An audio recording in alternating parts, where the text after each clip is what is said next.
مفتی مبشر احمد ربانی Islamic scholar.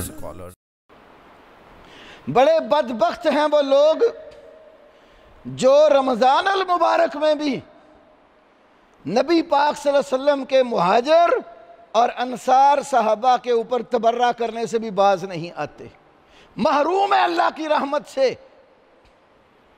امام اجری نے اپنی کتاب الشریعہ میں ایک روایت نقل کی، کسی شخص نے ام المومنین سیدہ عائشہ صدیقہ رضی اللہ تعالی عنہا کی ذات پر طعن و تشنیع کی، تو اسے کسی نے کہا کہ تم اپنی ماں کے اوپر طعن کر رہے ہو؟